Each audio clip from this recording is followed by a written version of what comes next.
Donald Trump just gave a calamitous speech in Kentucky, marking a low point in the entire history of the United States of America. This disastrous speech involved Donald Trump talking about his unlawful war against Iran, but he spoke about it in the most despicable of terms. Donald Trump was cognitively glitching. He was having a meltdown. He was sweating. Somebody passed out during the speech as well, and then he continued on after that, talking about California Governor Gavin Newsom, and he's like, Newscom this. And then he was talking about how former President Obama would bob down stairs and that Donald Trump didn't like how he would bob down the stairs, and it's very hard to walk downstairs. And while the Middle East right now is engulfed in war, as Iran shows no sign of relenting, sending their Shahid drones to target oil tankers now, off of Iraq, as they are targeting oil depots in Oman, as the UAE's being struck, as there's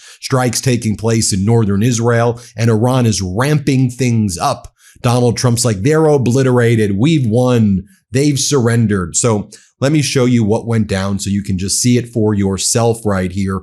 Donald Trump refers to the war as an excursion, and he does these hand gestures, which make it look like he's drawing the photo that he made for Jeffrey Epstein in that birthday book. He goes, this is an excursion. We had to take this little trip. That's all this is, just a little trip, everybody. Here, play this clip. The end of the year, we did an excursion. You know what an excursion is? We had to take a little trip to get rid of some evil, very evil people. It should have been done. For 47 years, they've been killing our people. 47 years. 47 years.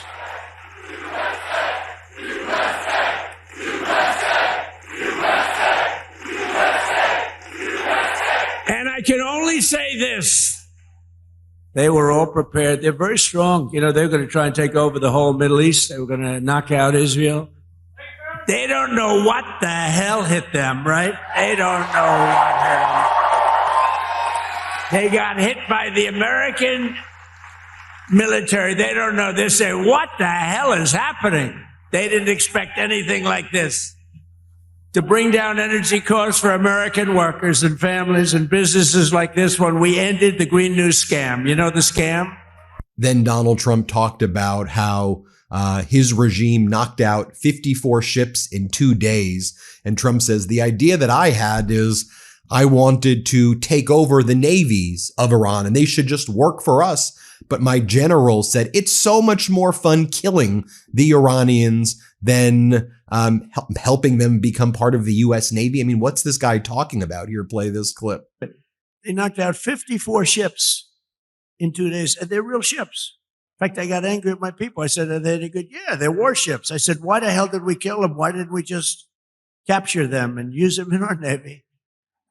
They said they wouldn't have qualified for that. But I got a little upset with my people. I said, why do we have to knock them? And actually, one of my generals said, sir, it's a lot more fun doing it this way. But we knocked out 58 naval ships. We knocked out. And Donald Trump says that his military gave him a lot of different names to call this war. And Trump says, I like epic fury. Here, play this clip. Is that a great name? Well, it's only good if you win. You can only do. And we've won. Let me tell you, we've won. You never like to say too early you won. We won. We won the bet. In the first hour, it was over. But we won. But they gave me a list of names of generals. Sir, you can pick the name you'd like, sir. I said, the name of what? The name of the attack on Iran, sir. And they gave me like 20 names. And I'm like falling asleep. I didn't like any of them. Then I see Epic Fury. I said, I like that name. I like that name. Then Donald Trump says that if he didn't terminate the Iran nuclear deal, we'd be in a much different place right now. Yeah, that's right. We'd be in a much safer place. You malignant, narcissistic, demented traitor. Play this clip. Stupid was that. But that deal, the Iran nuclear deal, gave them the right to have a nuclear weapon as of 3 years ago. If I didn't terminate that deal, I terminated it very quickly. If I didn't terminate that deal, they would have had nuclear weapons, and this world would right now be a different place, much different place. Believe me. Then Donald Trump says, you remember when we did Midnight Hammer back last summer? We obliterated the nuclear facilities of Iran, but we had to go back to obliterate the nuclear facilities again. So if you obliterated it, then you have to obliterate it. What are you talking about? What the heck is going on here? Play this clip. Killers in the world that I did, as well as Operation Midnight Hammer, where we totally obliterated Iran's nuclear potential. We obliterated it. They don't have nuclear potential. And then after Midnight Hammer, and then we left, we figured that'll be the end of them for a while. But they started again. That's why we got to finish it, right? We don't want to go back every 2 years, and that's because, there'll be some. Then Donald Trump, in this rally with this audience in Kentucky, is like, we don't want to leave early. We want to stay in Iran, right? We want to finish the job, right? We've destroyed them, right? And there's a crowd out there of people in Kentucky who are like, yeah, we don't want to leave the war. What are you all doing? What the heck is going on with this country? Play this clip. We don't want to leave early, do we? We got to finish the job, right? Over the past 11 days, our military has virtually destroyed Iran. It's a tough country. Their Air Force is gone, totally gone. That took the better part of about 3 hours. They no longer have radar. They don't have anti-aircraft equipment. They don't have anything. Their missiles are down 90%. Their drones are down 85%. We're blowing up the factories where they're made left and right.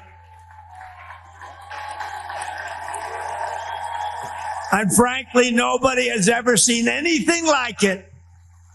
Nobody's ever seen anything like what you're witnessing now. And Donald Trump then talks about how oil prices are already coming back down, but we're not leaving until the job is finished. Oil prices are not coming back down. Oil prices are going up. Here's what he said. Here, play this clip.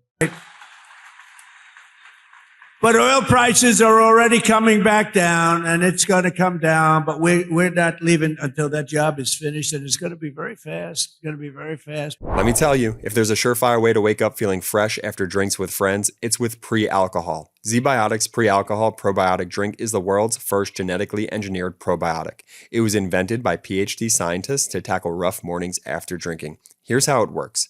When you drink, alcohol gets converted into a toxic byproduct in the gut. It's a buildup of this byproduct, not dehydration, that's to blame for rough days after drinking. Pre-alcohol produces an enzyme to break this byproduct down. Just remember to make pre-alcohol your first drink of the night, drink responsibly, and you'll feel your best tomorrow. Look, I won't lie, I was a bit on the fence about pre-alcohol initially, but then while hanging out with some friends at my local bar, I gave it a shot, and believe me, it's the real deal. March is a marathon of social events. From the slopes to the bracket watch parties to Guinness on St. Patrick's Day, pre-alcohol is the tool you need to fully enjoy the end of winter. Go to zbiotics.com/Meidas to learn more and get 15% off your first order when you use Meidas at checkout. ZBiotics is backed with 100% money-back guarantee, so if you're unsatisfied for any reason, they'll refund your money, no questions asked. Remember, head to zbiotics.com/Meidas and use the code Meidas at checkout for 15% off. And if you just want to see in real time what is going on right now in this, in Donald Trump's unlawful war against Iran, take a look at this Iraqi port. According to an Iraqi port official, 2 foreign tankers carrying Iraqi fuel were attacked within the territorial waters of Iraq within the last hour, causing both to catch fire in the Persian Gulf. A total of 25 crew members on board the vessels have been evacuated so far. And you can see on all these Iraqi channels right now, you can see what's going on. Earlier in the day, 3 major cargo ships in the Strait of Hormuz that were trying to cross were hit by Iran, including this Thai flag bulk cargo ship. And the Iranians warned these ships, if you go, we're going to destroy you. And Donald Trump's like, cross. You can do it. And then they did, and they got hit, and the 3 ships got destroyed. The Kuwaiti army saying they're currently trying to intercept drones and rockets being fired by Iran right now. You have massive fires continuing to burn in the night at the port of Salal in Oman, with the blaze caused by Wednesday's drone attack against the port by Iran. It's now spreading over the entire facility. You remember the video we showed you earlier on the deck of the Chinese cargo ship, showing the moment the Iranian one-way attack drone, a Shahid 136, struck the oil tank earlier. Just take a look at this image from the bridge of a container ship arising at the port of Salal in Oman earlier today. Look at the flames engulfing multiple port facilities. It is apocalyptic. And then also you have northern Israel under fire from Hezbollah. So when Donald Trump's like, we won this, can we just observe objectively what is happening in the world right now?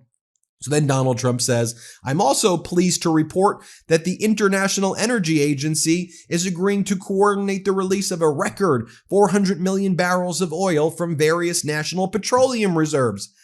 This is not a record-setting thing. The biggest use of the emergency reserves imaginable. That's not a W, Donald. And by the way, the United States Energy Commission is saying that they expect $90 plus a barrel for the foreseeable future. I think, by the way, it's going to be more than that. Why are you bragging that the International Energy Agency had to release this? Because there is the biggest crisis of an oil shock in the history of the world. But play what Donald Trump said. I'm pleased to report that earlier today, the International Energy Agency agreed to coordinate the release of a record 400 million barrels of oil from various national petroleum reserves around the world, which will substantially reduce the oil prices as we end this threat to America and this threat to the world. We don't want to leave early, do we? We got to finish the job, right? Over the past... And Donald Trump talks about Obama bobbing. Play this clip. The only thing I admired about Barack Hussein Obama, which was nothing actually, but the only thing is the way he bobbed down. Remember, he'd bob. Hey, you talk about unpresidential. He's bobbing. And I couldn't believe that he made it without at least a noticeable major fall. But Biden was the opposite. Biden couldn't even walk up the stairs. He fell 3 times walking up the... Then Donald Trump talks about how he's not able to watch TV with the First Lady because of the wind. Let's play it. The wind, you know, you're watching television and you want to watch, and your beautiful wife, our First Lady, says, I'm sorry, darling, you can't watch tonight. The wind has gone down and we haven't done. But I want to watch myself on television. I want to watch myself debate. He says, I'm sorry, darling, we have absolutely no energy. There's no wind tonight. What a scam. That's a pretty big scam. That's one of the top. I say that's a top 5. It's about 5 that are real beauties. Trump worries that when he walks, he slips. Play this clip. Problem with this, it can happen. You could slip. I could slip. I came downstairs today that was soaking wet. You know, it's a little rainy today. And I have steel stairs. And I'm saying, hey. But I do it very slowly. I grab that thing because nobody cares if you set a speed record.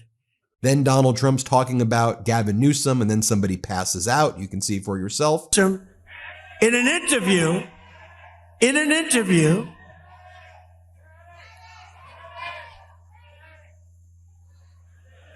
then Donald Trump tells the crowd, one day there's going to be someone other than me who's the president, and it's going to make you sad, and they're going to be stupid. So what he's saying while America's at war. Play this clip. That's because, you know, there'll be some day when you don't have me as president. You'll have perhaps you'll have a weak, pathetic person like we've had in the past, mostly all. Like Barack Hussein Obama, who signed one of the worst deals ever with Iran, where they were going to give up everything. And if this couldn't get any dumber, if this couldn't get any more idiotic, this couldn't get any more dangerous and like literally right out of the movie Idiocracy, Donald Trump brings up Jake Paul on the stage, and Jake Paul's like, yo, man, God says, keep it up, man. God says, do it. God. Yeah, God and the flag, man. Here, play this clip. To bring that here to us, I know God is with us. I know he wants us on the right side of history. And everyone here has to do their part. And God's got us. Trump's got us. So that's what was going on in Kentucky. Then Donald Trump says that Gavin Newsom can't read, and you don't want a president who's cognitively deficient. Maybe look in a mirror, Donald. Here, play this clip. Well, thank you very much. We're talking about Gavin Newsom. Doesn't seem like a very good subject right now. It made that young lady not feel so good. Anyway, he admitted he has mental problems, that he's not a smart person, that he has a mental lack of ability. He's unable to read a speech. He can't read. And all of the other things he said he has a lot of mental problems. And I was attacked by a reporter that said, well, what's wrong with that? I said, nothing's wrong with it. But I don't want the president of the United States to have a cognitive deficiency. And Donald Trump finishes the speech by saying why he's in Kentucky. And one of the main reasons is because Thomas Massie is running for Congress there. And Thomas Massie was one of the people who forced the release of the Epstein files. We're also learning about secret hush money payments from Trump accusers, those payments being made by Epstein, by the way, or Epstein's estate, to someone who accused both Trump and Epstein. Hush money payments. So Donald Trump's there in Kentucky attacking Thomas Massie for exposing the Epstein files and saying that he's not loyal to the Republican Party because he exposed the Epstein files. Here you go. The Wharton School of Finance, that means I'm real smart. We got to get rid of this loser. This guy is bad. He's disloyal to the Republican Party.